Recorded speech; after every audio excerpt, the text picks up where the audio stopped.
گویا یہ ضرورت ہے کہ تبلیغ کرنے سے پہلے رسول اللہ صلی اللہ علیہ وسلم اور اللہ تعالیٰ سے ربط پیدا کیا جائے، کیونکہ یہ دین اللہ تعالیٰ کا دین ہے۔ یہ ذمہ داری اللہ تعالیٰ کے اوپر بھی ہے اور ہم پر بھی۔ حضرت شہید اللہ فریدی رحمۃ اللہ علیہ نے پوچھا کون سی ذمہ داری؟ انہوں نے جواب دیا تبلیغ کرنے کی ذمہ داری۔ حضرت شہید اللہ فریدی رحمۃ اللہ علیہ نے فرمایا ہاں وہ تو اللہ ہی کی ذمہ داری ہے، سب کام اسی کا کام ہے۔ ویسے یہ بہت اہم چیز ہے، بلکہ تمہارے یہ سوال کرنے سے پہلے میرے ذہن میں یہ بات آ رہی تھی کہ میں کچھ اس کے مطابق کہوں۔ یہ تو بالکل صحیح بات ہے کہ اگر ہم تاریخ میں جو کامیاب مبلغین دیکھتے ہیں وہ اولیاء اللہ تھے، اس سے یہ ثابت ہوتا ہے کہ تبلیغ بقدر مبلغ ہوتی ہے، جیسا وہ مبلغ ہے ویسا ہی تبلیغ ہوتی ہے۔ ان لوگوں نے ایسا بیج بویا کہ پورا ملک ان کے پودوں، درختوں اور سبزوں سے بھر گیا۔ ان کا طریقہ یہ ہے، صرف بڑے بڑے لوگوں کو دیکھیے اور تاریخ میں بھی بڑے بڑے لوگوں کا ذکر ہوتا ہے، لیکن ہزاروں بہت چھوٹے چھوٹے لوگ بھی ہوں گے، ان کے مرید اور ان کے پیرو بھی کہیں ادھر ادھر پھیلے ہوئے ہوتے ہیں، کوئی کسی گاؤں میں، کوئی کہاں، ان کا بھی اثر ہوتا ہے۔ یہ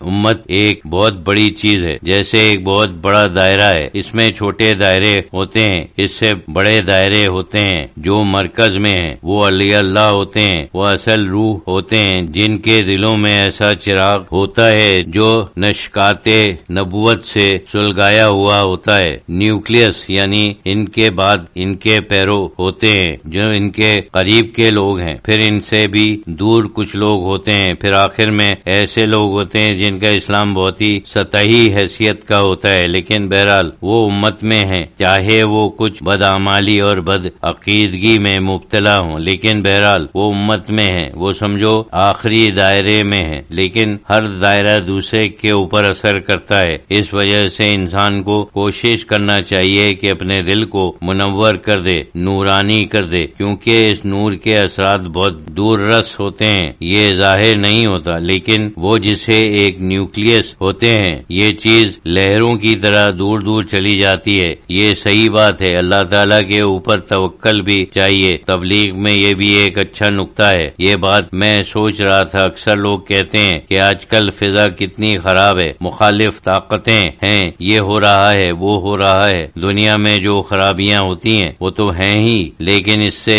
لوگ مایوس ہو جاتے ہیں، کہتے ہیں کہ یہی طریقہ ہے، طاقت استعمال کرو، ڈنڈا استعمال کرو، پھر سب ٹھیک ہو جائے گا۔ اصل میں یہ ناکامی کا اعتراف ہے۔ جو کوئی کہتا ہے کہ ڈنڈا استعمال کریں، اس کے معنی یہ نہیں کہ وہ تبلیغ میں ناکام ہو گئے ہیں، یہ وہی لوگ کہتے ہیں جو تبلیغ چاہتے ہی نہیں، جنہیں تبلیغ کا شوق ہی نہیں ہے، یا وہ تبلیغ میں ناکام رہے ہیں یا مایوس ہو رہے ہیں، وہ کہتے ہیں کہ ڈنڈا استعمال کرو، لیکن ظاہر ہے کہ ڈنڈے سے تبلیغ نہیں ہوتی، کچھ بھی نہیں ہوتا۔ آپ ڈنڈے سے منافق تو بہت آسانی سے بنا سکتے ہیں، وہ تمہارے ڈنڈے سے ڈر کر سب کام کرے گا، لیکن مومن بنانا تو بہت مشکل ہے، بلکہ ناممکن ہے۔ اگر ڈنڈے سے کوئی کام ہونے والا ہوتا تو سب سے پہلے اسے رسول اللہ صلی اللہ علیہ وسلم ہی استعمال کرتے، لیکن آپ نے کبھی استعمال نہیں کیا۔ مسلمانوں کے اوپر آپ نے کبھی کوئی سختی نہیں کی۔ جو جہاد تھا وہ سب کافروں کے